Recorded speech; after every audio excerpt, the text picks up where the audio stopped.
Question number 1 से शुरू करेंगे। क्या देखो दिया हुआ है कि गुजरात के बारदौली सत्याग्रह 1928 का नेतृत्व किया। Led the Bardoli Satyagraha of Gujarat 1928। Khilafat आंदोलन की शुरुआत किसने की? ये वाला सवाल आप लोग देखे हैं, पूछा था, उसी पर जुड़ा हुआ सवाल है कि गुजरात का जो बारदौली सत्याग्रह हुआ उसका नेतृत्व जो है किसके द्वारा किया गया, उसमें की शुरुआत किसने की। चलो जी, क्या होगा सही जवाब? बिल्कुल सही, सब लोग करने की कोशिश करना और बताना। तो जो बारदौली सत्याग्रह है इसकी शुरुआत देखो की गई है ए एंड बी दोनों के द्वारा। ठीक है, किस किसने की है तो ध्यान रखिएगा, सरदार वल्लभ भाई पटेल ने भी की थी और मेहता बंधु ने भी की थी। तो ए वाला भी सही है और बी वाले भी सही है, मतलब कि सी वालों का ऑप्शन यहाँ पर बिल्कुल सही है। ठीक है, चलो अगला सवाल भी पढ़ेंगे। अगला सवाल है कि भाप से अधिक हाथ अधिक जलता है अपेक्षाकृत उबलते जल से, क्योंकि steam burns more hands than boiling water because. भाप में गुप्त उष्मा होती है, भाप शरीर के भीतर घुस जाती है, या फिर आपका नेक्स्ट में देखो भाप में अधिक मारक क्षमता होती है। अगला देखो दिया हुआ है कि भाप हल्की होती है। क्या होगा सही जवाब? किस कारण से जो है देखो आपका भाप में जो है हाथ अधिक जलता है जबकि उबलता हुआ जल में हाथ कम जलता है, इसका कारण क्या है? तो इसका देखो जो कारण है यह होता है आपका कि भाप में जो है गुप्त उष्मा होती है। जो भाप है इसमें देखो गुप्त उष्मा का मान जो है पाया जाता है। ठीक है, यही जो है इसका देखो प्रमुख कारण है। ए वालों का जवाब यहाँ पर बिल्कुल सही होगा, बहुत बढ़िया, ए इसका सही जवाब है। चलो अगला सवाल देखेंगे। अगला सवाल देखो आपको दिया हुआ है, नेक्स्ट क्वेश्चन है कि नीली ज्वाला के साथ जलने वाली गैस है the gas that's Burns with blue flame is hydrogen, nitrogen, carbon monoxide या फिर कार्बन डाइऑक्साइड। क्या होगा सही जवाब? कौन सी ऐसी जो गैस है या फिर कौन सी ऐसी गैस है जो कि देखो नीली ज्वाला के साथ जलती है? इस सवाल का सही जवाब क्या होगा? बिल्कुल सही, सब लोग को करना और बताते चलना है। जल्दी से सबको जो क्लास को सेशन को शेयर कर देना अपने हर एक दोस्त तक। आपके जितने भी दोस्त अग्निवीर आर्मी परीक्षा का तैयारी कर रहे हैं सभी तक पहुंचा दीजिए। सभी लोग जो है अपना हर एक ग्रुप में, अपने हर एक टेलीग्राम ग्रुप में जो है इस क्लास को, इस सेशन को शेयर करेंगे अपने हर एक आर्मी के ग्रुप में। तो नीली ज्वाला के साथ जलने वाली गैस कौन सी है? तो वह गैस जो कि नीली ज्वाला के साथ जलती है वह गैस है देखो आपका कार्बन डाइऑक्साइड, कार्बन मोनोऑक्साइड। जो सही जवाब है यह देखो होगा आपका यहाँ पर ऑप्शन सी। ठीक है, चलिए चलेंगे अगला सवाल पे। अगला सवाल यहाँ पर देखो दिया हुआ है, नेक्स्ट क्वेश्चन मिला है आपको। देखो क्या सवाल यहाँ पे मिला हुआ है आपका कि किसी परमाणु के परमाणु द्रव्यमान और द्रव्यमान संख्या के अंतर को क्या कहते हैं? What is the difference between the atomic mass and mass number of an atom called? क्या होगा सही जवाब? चलिए बिल्कुल सही, यहाँ पर सभी को करना और बताना है। परमाणु क्रमांक या फिर आपकी परमाणु संख्या या द्रव्यमान क्षति या फिर इलेक्ट्रॉन की संख्या। क्या होगा सही जवाब? चलिए बिल्कुल सही, सब लोग यहाँ पर जवाब देंगे। रखनी है कि रोज सुबह 1 बजे, रोज सुबह 9 बजे जो है देखो आपकी इंडियन आर्मी की मैथ एंड रीजनिंग की क्लास आती है। रोज दोपहर 1 बजे देखो जीके जीएस का क्लास होता है और रोज शाम 7 बजे जो है देखो हम लोग इंडियन आर्मी का ओरिजिनल पेपर बनाते हैं। ठीक है, तो 9 बजे जुड़ना है सबको मैथ एंड रीजनिंग के लिए, 1 बजे जीके जीएस के लिए और शाम 7 बजे ओरिजिनल पेपर के लिए। तो किसी परमाणु के परमाणु द्रव्यमान और द्रव्यमान संख्या के अंतर को जो है देखो द्रव्यमान क्षति बोला जाता है। सी वालों का जवाब यहाँ पर सही होगा, इसको जो है देखो द्रव्यमान क्षति के नाम से जानते हैं। चलिए अगला सवाल देखेंगे।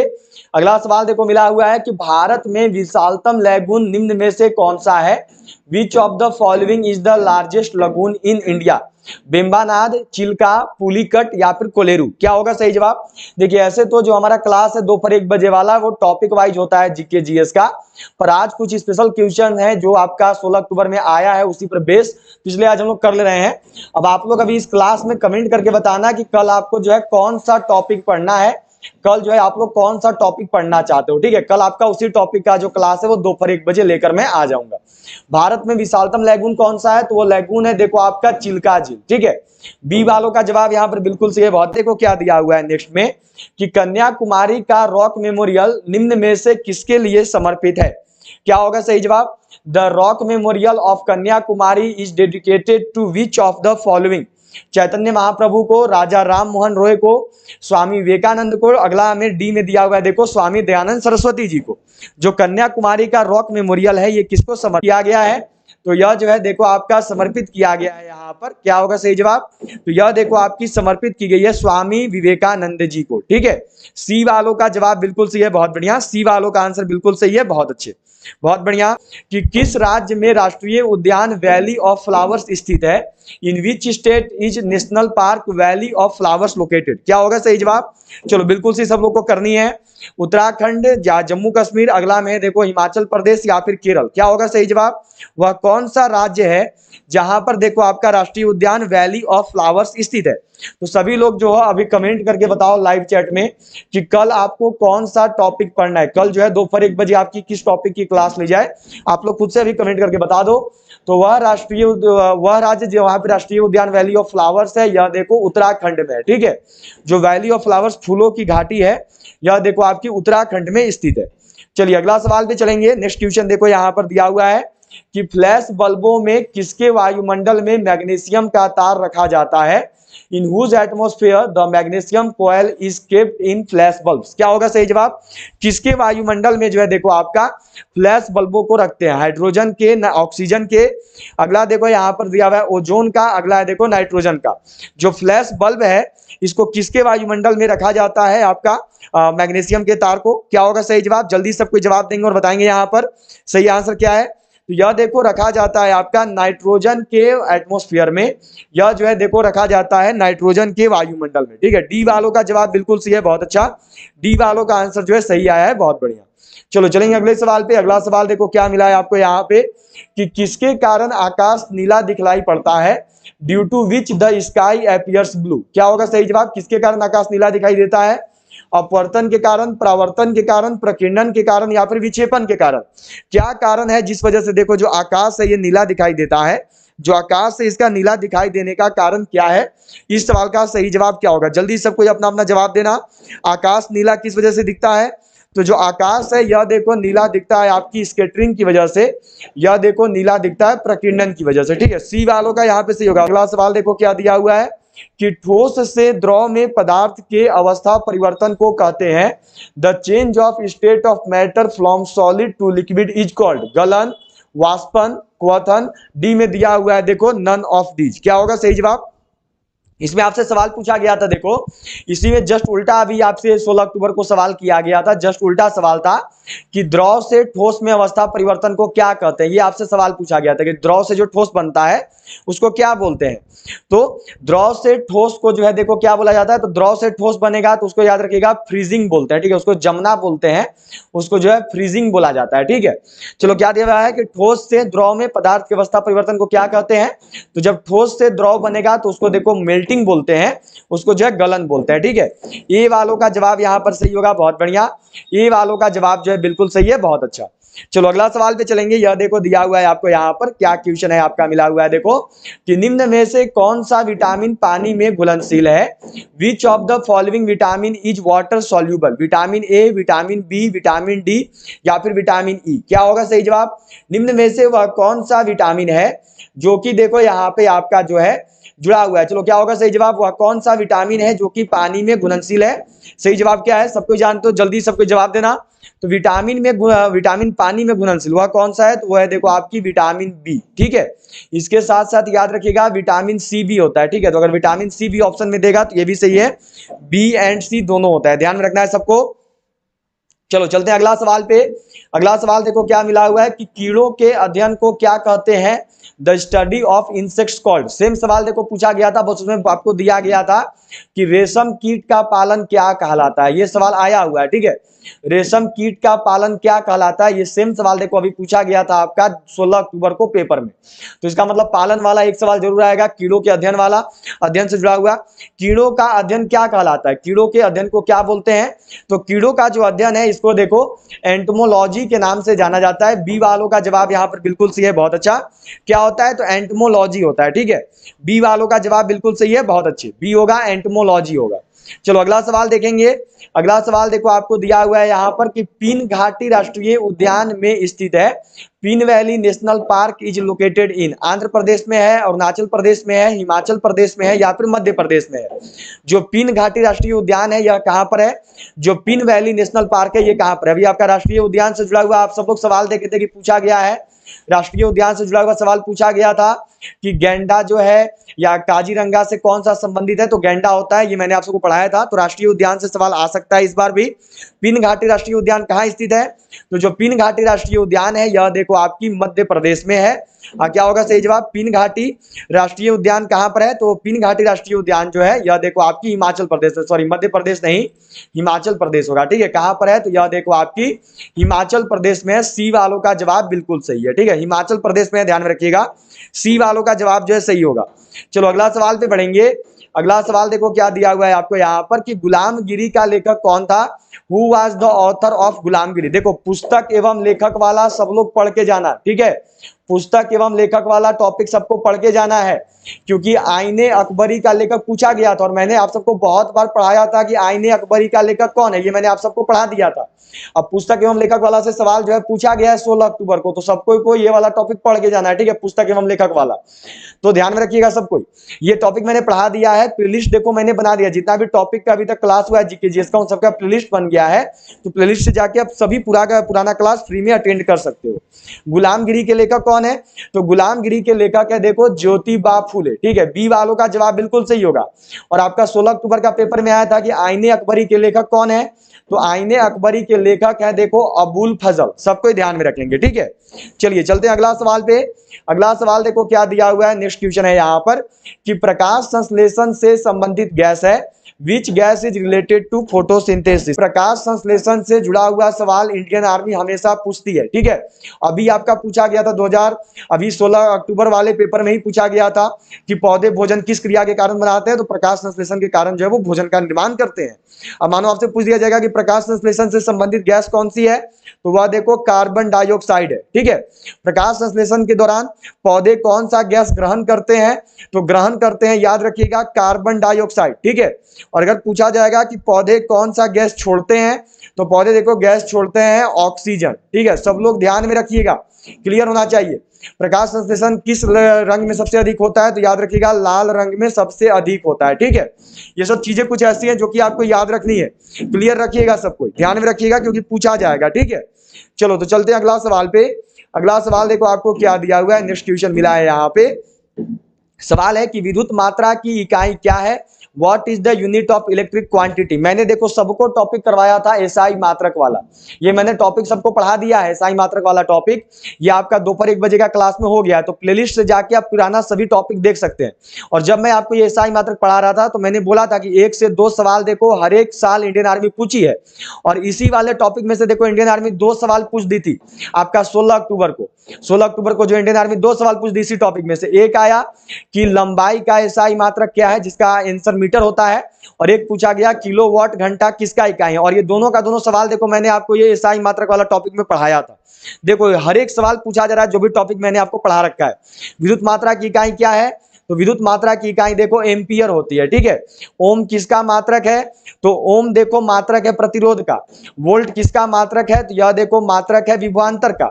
और कूलाम्ब किसका मात्रक है, तो यह देखो मात्रक है आपका विद्युत आवेश का। ये सब चीज सब लोग को ध्यान में रखना है। ठीक है, क्योंकि हर साल पूछा जाता है, इस साल भी पूछे जाने का पूरा उम्मीद है।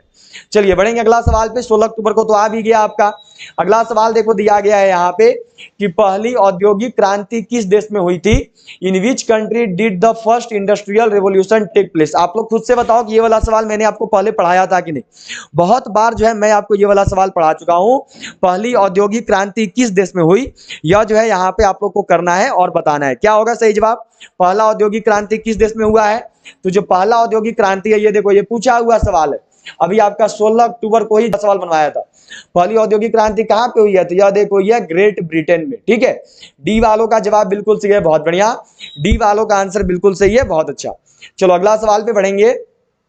अगला सवाल देखो आपको दिया गया है कि किसी द्रव का वाष्पीकरण होने से उसका तापमान, the temperature of a liquid due to evaporation, बढ़ेगा घटेगा तेजी से बढ़ेगा, डी में दिया हुआ है अपरिवर्तित रहेगा। क्या होगा सही जवाब, क्या होता है, जब भी किसी द्रव का वाष्पीकरण होता है तो उससे उसके तापमान पर क्या प्रभाव पड़ता है, उससे उसका तापमान क्या होता है। जल्दी सब लोग जवाब देंगे और बताएंगे यहाँ पर इस सवाल का सही जवाब क्या होगा। ध्यान में रखिएगा, इस क्लास के बाद आप सबसे मिलेंगे शाम 7 बजे। शाम 7 बजे जो है देखो हमारा 16 अक्टूबर का आर्मी का ओरिजिनल पेपर का क्लास आएगा, ठीक है। तो सभी लोग को शाम 7 बजे जरूर जुड़ना है इंडियन आर्मी के अग्निवीर के ओरिजिनल पेपर की क्लास में। जब हम लोग 16 अक्टूबर का पेपर बनाएंगे तो सभी लोग शाम 7 बजे जरूर जुड़िएगा। यह देखो घटने लगता है, ठीक है। बी वालों का जवाब बिल्कुल सही है, बहुत बढ़िया। क्या होता है तो घटता है। चलो अगला सवाल पे चलेंगे। अगला सवाल देखो दिया गया है कि वायुमंडल में सर्वाधिक मात्रा में विद्यमान अक्रिय गैस कौन सी है। Which is the most abundant inert gas in the atmosphere. Argon है, क्रिप्टॉन है, हीलियम है या फिर नियॉन है। क्या होगा सही जवाब। वायुमंडल में सर्वाधिक मात्रा में विद्यमान अक्रिय गैस कौन सी है। वायुमंडल में सर्वाधिक मात्रा में जो है कौन सी गैस पाई जाती है। इस सवाल का सही जवाब क्या होगा। जल्दी सबको जवाब दो अगर बताओगे। वायुमंडल में सर्वाधिक मात्रा में कौन सी गैस होती है। तो जो वायुमंडल है इसमें देखो आपका सर्वाधिक मात्रा में कौन सा गैस पाया जाता है। तो यह देखो आर्गन पाया जाता है, ठीक है। अक्रिय गैस बोलेगा तो सबसे अधिक कौन सा अक्रिय गैस है, तो यह आर्गन गैस है। ये वालों का जवाब बिल्कुल सही है, बहुत अच्छा। आर्गन गैस जो है देखो पाया जाता है। चलो अगला सवाल देखो आपको दिया गया है कि एक ही प्रकार के परमाणुओं से मिलकर बना पदार्थ कहलाता है। तत्व कहलाता है, यौगिक कहलाता है, मिश्रण कहलाता है या फिर द्रव कहलाता है। क्या बोलते हैं। एक ही प्रकार के परमाणुओं से मिलकर बना पदार्थ क्या कहलाता है। एक ही प्रकार के परमाणुओं से मिलकर बने पदार्थ को क्या बोलते हैं। क्या होगा सही जवाब। जल्दी सबको जवाब देंगे और अपना अपना यहाँ पर बताएंगे। जिन्होंने देखो अभी तक भी क्लास को सेशन को लाइक नहीं किया, जल्दी सबको लाइक कर देंगे। सभी लोग जल्दी से शेयर कर दीजिए अपना हर एक आर्मी का ग्रुप में, जितने भी आर्मी के ग्रुप से जुड़े हुए हो अपने हर एक आर्मी के ग्रुप में शेयर कर दो। और सभी लोग जो है चैनल को सब्सक्राइब करके बेल आइकन को ऑल पर जरूर सेट रखेंगे। तो एक ही प्रकार के परमाणुओं से मिलकर बने पदार्थ को जो है देखो तत्व बोलते हैं, ठीक है। ए वालों का जवाब बिल्कुल सही है, उसको तत्व बोला जाता है, एलिमेंट बोलते हैं। चलिए अगला सवाल देखेंगे। अगला सवाल देखो आपको दिया गया है कि कोयला उत्पादक देशों में भारत का स्थान है। India's rank among coal production countries. दूसरा, तीसरा, चौथा, पांचवा। मैंने सबको ये वाला सवाल पढ़ाया है, मैंने सबको कराया हुआ है। और ऐसा ही सवाल देखो अभी 16 अक्टूबर को पूछा भी गया। 16 अक्टूबर को पूछा गया कि विश्व में सबसे अधिक कोयला कहाँ होता है। और मैंने आप सबको बहुत बार पढ़ाया है। अभी 16 अक्टूबर को पूछा गया था कि विश्व में सबसे अधिक कोयला कहाँ पे होता है। तो विश्व में सबसे अधिक कोयला जो है यह देखो चीन में होता है, ठीक है। सबसे अधिक कोयला कहाँ पे होता है, तो चाइना में होता है। अब आप लोगों को करना और बताना है कि कोयला उत्पादक देशों में भारत का कौन सा स्थान है। तो ये सवाल जो है आपके लिए आज का होमवर्क रहेगा, ठीक है। इसका जो जवाब है सभी लोग देंगे और बताएंगे कमेंट बॉक्स में कि इस सवाल का सही जवाब क्या है, ठीक है। ये आपके लिए आज का होमवर्क है। इसका जवाब जो है सभी लोग को कमेंट बॉक्स में बताना है। अभी मत बताओ, मैं देख रहा हूं सबका जवाब आ रहा है, पर अभी मत दीजिए, कमेंट बॉक्स में बताइएगा, क्लास खत्म होने के बाद बताइएगा, ठीक है। चलिए अगला सवाल देखिए आपको मिला है कि भारत में प्रथम रेलवे लाइन कब बिछाई गई थी। ये भी सवाल पूछा गया 16 अक्टूबर को। 16 अक्टूबर को जो है देखो ये सवाल पूछा गया एआरओ के एग्जाम में। भारत में प्रथम रेलवे लाइन कब बिछाई गई थी। When was the first railway line laid in India. 1835 में, 1851 में, 1853 में, 1854 में। आप लोग खुद से बताओ, मैंने ये वाला सवाल आप लोग को पढ़ाया है कि नहीं। बहुत बार मैंने आपको यहाँ पर किया हुआ है। चलिए बिल्कुल सी सब लोग को यहाँ पे बतानी है, भारत में प्रथम रेलवे लाइन कब बिछाई गई थी। तो भारत में जो प्रथम रेलवे लाइन है यह देखो बिछाया गया है 1854 में। कौन था उसमें गवर्नर जनरल। तो गवर्नर जनरल सबको याद रखना वो था देखो लॉर्ड डलहौजी, ठीक है। और 1854 में एक और अच्छा काम हुआ था। क्या हुआ था, तो इसी ने जो है देखो आपकी डाक व्यवस्था की व्यवस्था की गई थी। डाक व्यवस्था की शुरुआत की थी पोस्टल सिस्टम की। कौन सा गवर्नर जनरल, तो लॉर्ड डलहौजी। ध्यान में रखोगे सबको, ठीक है। चलो चलते हैं अगला सवाल पे। अगला सवाल देखो यहाँ पे क्या है। अगला सवाल यहाँ पे नेक्स्ट क्वेश्चन पे चलेंगे। यह देखो दिया गया है कि पत्तियों का हरा रंग प्रदान करता है green gives green colour to leaves. सबको जानते हैं सही जवाब क्या होगा, सभी को लगभग पता है। क्रोमोप्लास्ट, क्लोरोप्लास्ट, ल्यूकोप्लास्ट या फिर टोनोप्लास्ट। पत्तियों को हरा रंग कौन प्रदान करता है। पत्तियों को जो हरा रंग है ये किसकी वजह से मिलता है। क्या होगा सही जवाब, तो सबको ही जानते हो लगभग। पत्तियों को जो हरा रंग है यह देखो मिलता है क्लोरोप्लास्ट के कारण। जो सही जवाब है यह देखो होता है ऑप्शन बी। बहुत बढ़िया, बी वालों का आंसर बिल्कुल सही है, बहुत अच्छा। चलो अगला सवाल पे चलेंगे। नेक्स्ट क्वेश्चन देखो दिया गया है कि उपराष्ट्रपति पद के निर्वाचन हेतु उम्मीदवार की अधिकतम आयु होती है। देखो मैंने आप सबको बोला है कि हमेशा हमेशा मैंने बताया है कि राज्यपाल, इसके साथ साथ राष्ट्रपति, इसके साथ साथ आपको उपराष्ट्रपति, इन सब का न्यूनतम आयु, अधिकतम आयु, फिर कार्यकाल, ये सब पढ़ के जाना है, ठीक है। और देखो पूछा भी गया, अभी आपका जो 16 अक्टूबर को पेपर हुआ उसमें पूछ दिया गया कि राज्यपाल बनने का न्यूनतम आयु कितना है। राज्यपाल का न्यूनतम आयु जो है देखो पूछा गया 16 अक्टूबर के एग्जाम में। बस राज्यपाल को क्या किया था, राज्यपाल नहीं लिख के बल्कि गवर्नर लिख दिया था। तो गवर्नर का मतलब तो राज्यपाल होता है भारत देश में। चलिए, उपराष्ट्रपति पद के निर्वाचन हेतु अधिकतम आयु कोई सीमा नहीं है, ध्यान में रखेंगे। और ये कोई सीमा प्रधानमंत्री में भी लागू होता है, प्रधानमंत्री के लिए भी कोई सीमा नहीं है। इसके साथ साथ आपका जो है देखो राष्ट्रपति बनने के लिए भी कोई सीमा नहीं है, ठीक है। अब बोलेगा कि राज्यपाल, राष्ट्रपति, उपराष्ट्रपति, इसके साथ साथ मानो आपसे पूछ दिया गया उपराज्यपाल, ये चारों का चारों बनने का न्यूनतम आयु कितना है, तो न्यूनतम आयु याद रखना है, यह देखो 35 वर्ष है, ठीक है। सबको ध्यान में रखोगे। अभी देखो सेम सवाल पूछा गया था, यही आया था कि गवर्नर, राज्यपाल बनने का न्यूनतम आयु कितना है, 16 अक्टूबर के एग्जाम में न्यूनतम आयु पूछा था तो 35 वर्ष होता। देख सकते हो न्यूनतम आयु हमेशा आता है, ठीक है। सबको ध्यान में रखेंगे, न्यूनतम आयु जो है हमेशा देखो आती है, सब लोग को ध्यान में रखनी है, न्यूनतम आयु हमेशा पूछा जाता है, ठीक है। चलिए चलेंगे अगला सवाल पे। अगला सवाल देखो क्या दिया हुआ है कि मानव अस्थि का मुख्य तत्व है, क्या होता है, what is the main element of human bone, calcium, phosphorus, iron या फिर जिंक। क्या होगा सही जवाब, मानव अस्थि का मुख्य तत्व क्या है, ये पूछा हुआ सवाल है। देखो अभी मैं आपको जो हूं कल बनवाऊंगा, आज तो जो है देखो, आज तो जो है हम लोग देखो बनाने वाले हैं ROHQ बैंगलोर का पेपर, आज हम लोग करेंगे। आज जो हम लोग ROHQ बैंगलोर, यारो बैंगलोर का पेपर बनाएंगे शाम 7 बजे, 16 अक्टूबर वाला। पर कल जो है देखो, कल जो है शाम 7 बजे हम लोग पेपर करेंगे लैंसडाउन का, ठीक है। जो लैंसडाउन ARO है वहां का जो है हम लोग कल पेपर करने वाले हैं। और लैंसडाउन ARO में ये वाला सवाल पूछा है कि मानव अस्थि का मुख्य तत्व क्या है। अब बताओ मैंने आपको ये वाला सवाल पढ़ाया था कि नहीं, आप लोग खुद से बताइए तो। कितना बार मैं आपको पढ़ा चुका हूं ये वाला सवाल, कितना बार आप लोग पढ़े हुए हैं। ये सवाल देखो पूछा हुआ है, कल इसको हम लोग बनाएंगे, कल शाम 7 बजे जो है आपको मैं लैंसडाउन का पेपर करवाऊंगा, तब देखना। मानव अस्थि का मुख्य तत्व देखो फास्फोरस होता है, ध्यान में रखिएगा। अब कुछ लोग बोलते हैं कि कैल्शियम क्यों नहीं होगा, तो कैल्शियम केवल देखो निर्माण और मजबूती में मदद करता है, पर मुख्य रूप से उसमें फास्फोरस पाया जाता है, सब लोग को ध्यान में रखना है, ठीक है। चलो चलेंगे अगला सवाल पे।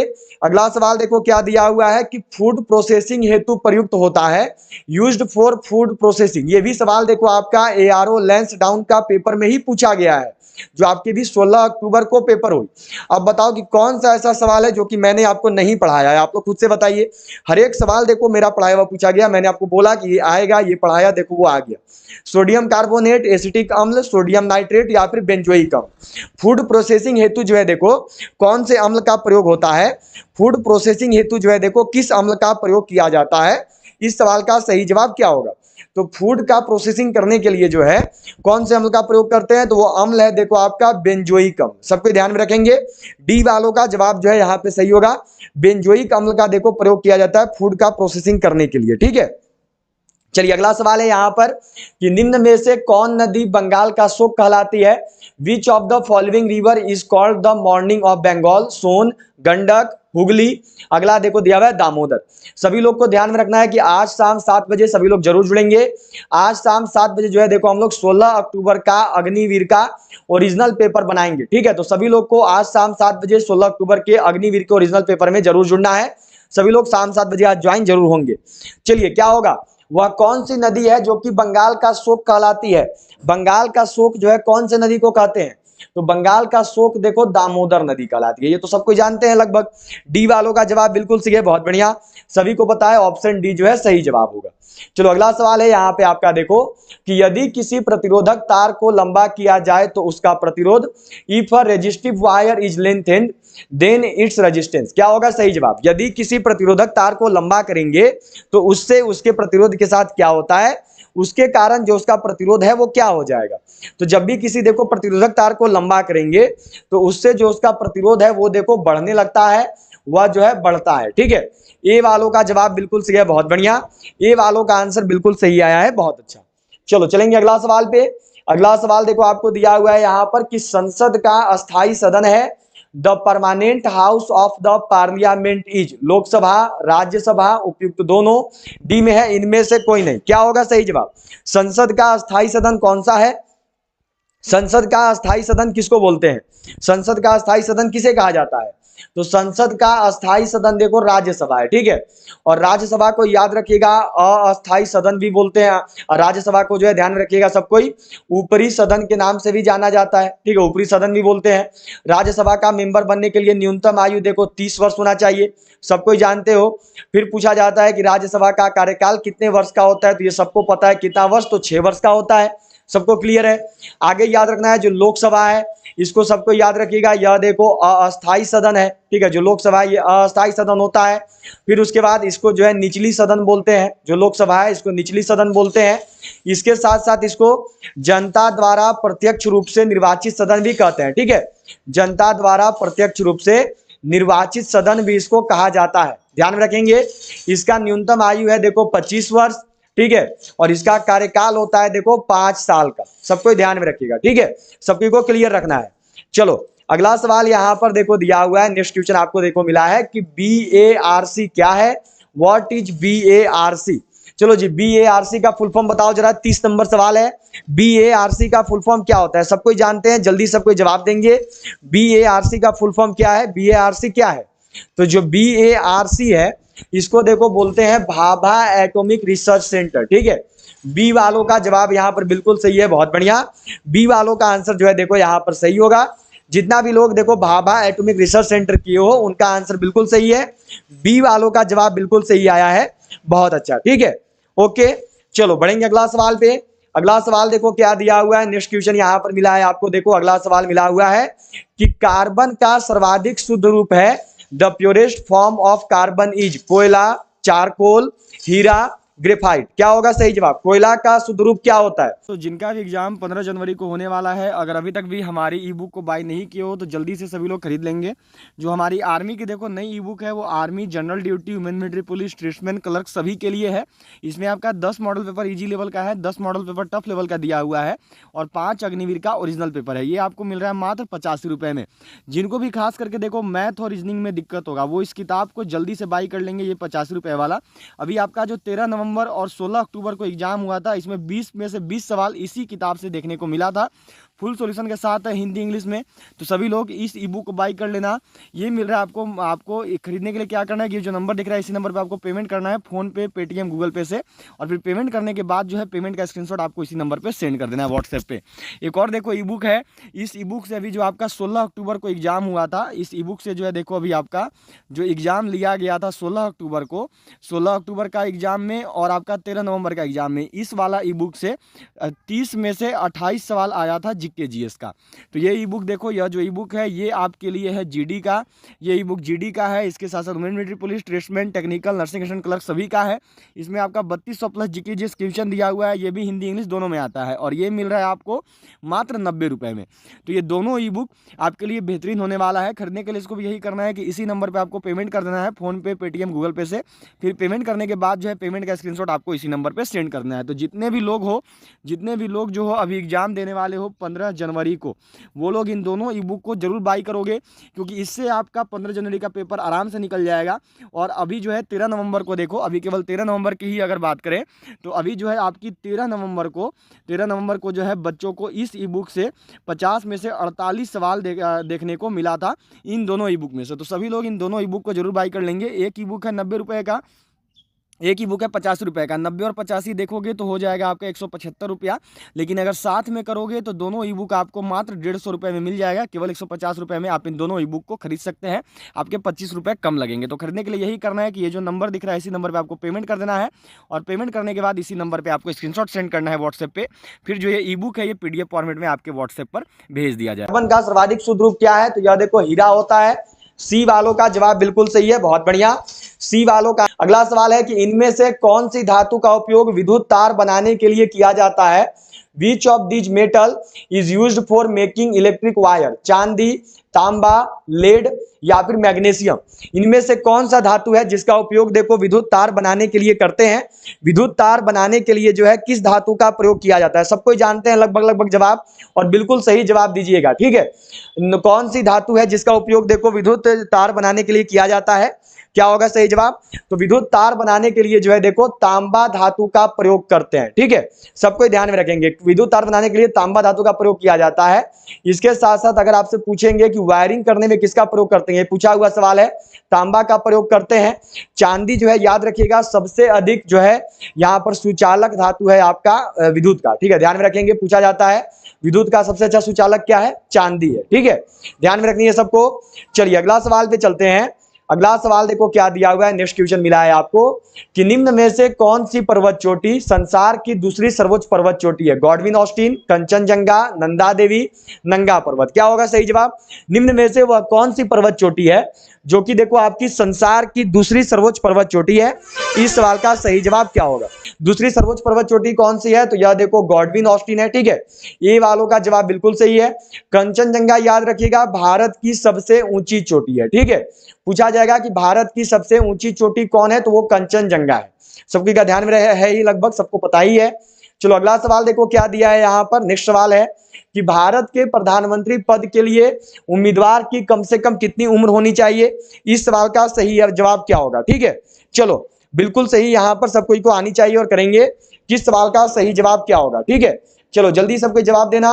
भारत के प्रधानमंत्री पद के लिए उम्मीदवार की कम से कम आयु कितना होना चाहिए? तो भारत के प्रधानमंत्री के लिए उम्मीदवार की कम से कम आयु सबको ही जानते हैं, यह देखो 25 वर्ष होना चाहिए। ठीक है, ये वालों का जवाब बिल्कुल सही है, बहुत बढ़िया। कितना होना चाहिए? तो ये 25 वर्ष होना चाहिए।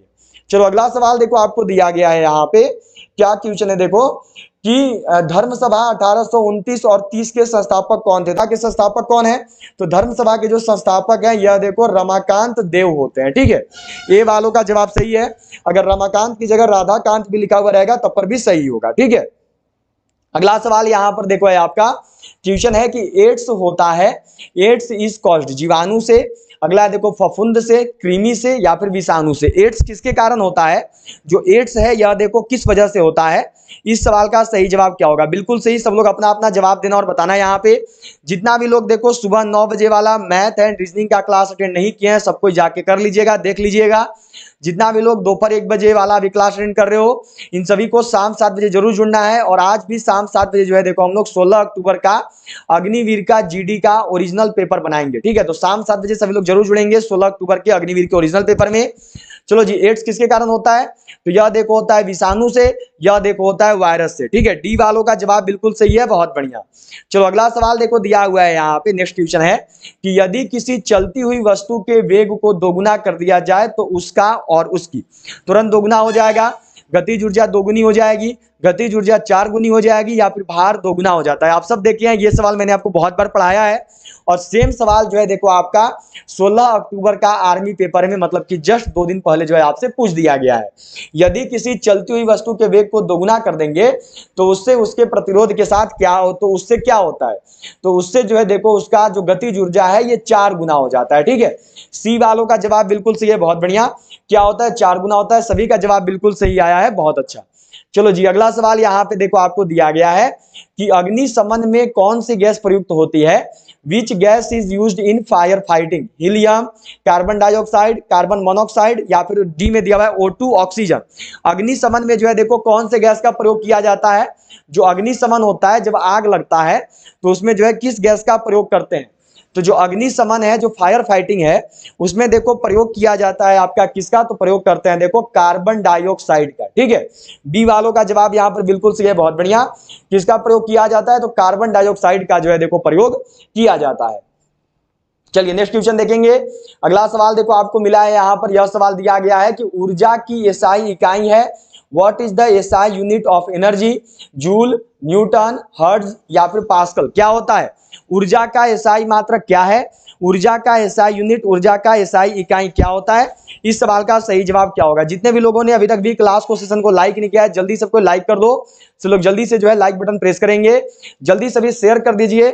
आप जितने भी आर्मी के ग्रुप से जुड़े हुए हैं टेलीग्राम पे, व्हाट्सएप पे, सभी में इस क्लास को फैला दीजिए और सभी लोग जो है चैनल को सब्सक्राइब करके बेल आइकन को ऑल पर जरूर सेट कर लेंगे। ऊर्जा का एसआई मात्रक क्या होता है? तो ऊर्जा का एसआई मात्रक देखो जूल होता है। ठीक है, एक सवाल पूछा गया था किलोवाट घंटा, ये किसका इकाई है? ये आपका 16 अक्टूबर का ही पेपर में 2 दिन पहले पूछा गया। तो ये भी इकाई देखो आपका ऊर्जा का ही होता है, ठीक है, ध्यान में रखना है सबको। चलिए जी, अब आज का अंतिम सवाल है, आज का लास्ट सवाल है आपका, यहाँ पर आखिरी सवाल है कि निम्न में से अशोक का उत्तराधिकारी कौन था? Who among the following was the successor of Ashoka? Kunal, Bindusara, Rahul, D में है इनमें से कोई नहीं। क्या होगा सही जवाब? निम्न में से जो है देखो अशोक के उत्तराधिकारी कौन हुए, अशोक का उत्तराधिकारी कौन था? सभी को जो इस क्लास का पीडीएफ है यह देखो टेलीग्राम ग्रुप में मिल जाएगा, तो सबको टेलीग्राम ग्रुप से जुड़ जाना। टेलीग्राम ग्रुप से जुड़ने का लिंक नीचे डिस्क्रिप्शन बॉक्स में है, और जो टेलीग्राम ग्रुप है वहां पर मैं जैसे ही क्लास एंड होगा उसके बाद आपको पिछला सभी क्लास का पीडीएफ जो है दे दिया जाएगा, ठीक है। अशोक का उत्तराधिकारी कौन हुआ? तो अशोक का जो उत्तराधिकारी है यह देखो कुणाल हुआ, ठीक है। इसके कौन थे अशोक? तो इसके पिता थे, सबको याद रखिएगा। अगर आपसे पूछा जाएगा कि अशोक जो है किस धर्म का पालन करता था, अशोक का संबंध किस धर्म से है, तो अशोक जो है देखो बौद्ध धर्म का पालन करता था, ठीक है। अशोक कौन सा धर्म का पालन करता था? तो बौद्ध धर्म का पालन करता था। अशोक के पिता कौन थे? अगर पूछा जाएगा कि अशोक के पिता का नाम क्या है, तो अशोक के जो पिता हैं इनका नाम है देखो बिंदुसार, ठीक है। सबको ध्यान में रखेंगे। अशोक किस वंश से संबंधित है? अगर मानो आपसे पूछ दिया जाएगा कि अशोक जो है देखो किस वंश से संबंध रखता है, तो अशोक का जो वंश है ये वंश था देखो मौर्य वंश, ठीक है। सबको ध्यान में रखेंगे। और मौर्य वंश के संस्थापक कौन है? तो मौर्य वंश के संस्थापक कौन हुए? तो ध्यान में रखनी है, यह देखो है चंद्रगुप्त मौर्य जी, ठीक है। सबको ध्यान में रखेंगे। और ये भारत में स्थापित होने वाला प्रथम वंश और सबसे पुराना वंश भी है, ठीक है, प्रथम वंश तथा सबसे पुराना वंश। इतना चीज सबको ध्यान में रखिएगा, इतना चीज जो है सबको क्लियर रखेंगे, ठीक है, क्योंकि देखो अशोक वाला सवाल आएगा जरूर, ध्यान में रखोगे सबको। अभी पूछा गया कि अशोक से कौन सा शहर संबंधित नहीं है, ऐसा करके सवाल दिया था 16 अक्टूबर को, तो पूरा कंफर्म रखो कि अशोक से जुड़ा हुआ सवाल आएगा। मौर्य साम्राज्य का सवाल हर साल आता है, ध्यान में रखेंगे, सब कोई क्लियर रखेंगे, ठीक है। चलो जी, तो अब जो है इस क्लास को, इस सेशन को यहीं पर एंड करते हैं। अब आप सबसे मिलेंगे शाम 7 बजे, और आज शाम 7 बजे जो है देखिए हम लोग 16 अक्टूबर का आर्मी का ओरिजिनल पेपर बनाएंगे, ठीक है। तो सभी लोग शाम 7 बजे जरूर जुड़ेंगे, आज शाम 7 बजे 16 अक्टूबर के आर्मी के ओरिजिनल पेपर के क्लास में, ठीक है। चलिए, तो ऑल ऑफ यू बाय। अब इस क्लास को, इस सेशन को यहीं पर एंड करते हैं। टोटल आज आपका 40 सवाल था। सबको जरूर बताओगे कि 40 में से जो है आप लोगों ने कितने सवालों को सही किया, 40 में से जो है आप सब कितना सवाल को सही किए हैं जरूर बता देंगे, ठीक है। चलिए, तो ऑल ऑफ यू बाय। अब क्लास को एंड कर रहा हूं। सभी लोग को याद रखनी है, शाम 7 बजे जरूर जुड़ना है इंडियन आर्मी का ओरिजिनल पेपर का क्लास में, ठीक है। सभी लोग जो है शाम 7 बजे जरूर जुड़ेंगे इंडियन आर्मी के ओरिजिनल टेस्ट पेपर की क्लास में। All of you bye. मिलते हैं आप सबसे सीधे शाम 7 बजे। अगर 15 जनवरी को आर्मी परीक्षा निकालना चाहते हो, अगर आपको है कि हमको जो है 15 जनवरी को अग्निवीर आर्मी परीक्षा निकालनी है, 50 में से 45 प्लस सवाल बनाने हैं, तो इन दोनों ई बुक को सभी लोग जरूर खरीद लोगे। दोनों ई बुक, एक है मात्र 85 रुपये का, एक है मात्र 90 रुपये का। अभी आपका 15 जनवरी, अभी 13 नवंबर और 16 अक्टूबर को जो है देखो ये 50 रुपये वाला ई बुक में से 20 सवाल मैथ और रीजनिंग का आ गया था, तो जल्दी से सभी लोग बाई कर लेंगे जिनको भी मैथ रीजनिंग में दिक्कत होगा। ये जो ई बुक देख रहे हो 90 रुपया वाला, इससे अभी 30 में से जो है 28 सवाल आया था 13 नवंबर और 16 अक्टूबर को बच्चों के एग्जाम में। तो टोटल 48 सवाल जो है बच्चों का सही हो गया, 50 में से 48 सवाल केवल यही 2 किताब पढ़ के। तो जितने भी लोगों का एग्जाम है 15 जनवरी को और आपको है कि मुझे आर्मी की वर्दी चाहिए, मुझे परीक्षा निकालनी है, तो सभी लोग जितने भी 15 जनवरी वाले हो इस ई बुक को जरूर बाई कर लोगे। ये एक देखो है 50 रुपये का, एक है 90 रुपये का, अलग अलग करोगे तो हो जाएगा आपका 175 रुपये, लेकिन अगर साथ में करोगे तो मात्र 150 रुपये में आप इन दोनों ई बुक को खरीद सकते हैं, केवल 150 रुपये में। 175 की जगह केवल आपको 150 रुपये पेमेंट करना है, 150 रुपये 150 रुपीज़, फिर आपको ये ई बुक जो है मिल जाएगा। और बाकी अलग अलग लेना चाहो तो 50 रुपये में आपका 10 मॉडल पेपर इजी लेवल का है, 10 मॉडल पर टफ लेवल का है, और 5 अग्निवीर का ओरिजिनल पेपर है, मैथ ये सब सोल्व है। और एक है 3200 प्लस जीके जीएस क्वेश्चन का, ये मिल रहा है मात्र 90 रुपये में। दोनों करोगे तो मात्र 150 में दोनों मिल जाएगा। खरीदने के लिए यही करना है कि ये जो नंबर दिख रहा है इसी नंबर पर आपको फोन पे, पेटीएम, गूगल पे कर देना है, और पेमेंट करने के बाद जो है पेमेंट का स्क्रीनशॉट आपको इसी नंबर पे व्हाट्सएप पे सेंड करना है। तो मात्र 150 रुपये में आप इन दोनों ई बुक को जो है खरीद सकते हैं। तो सभी 15 जनवरी वाले जरूर खरीद लेंगे।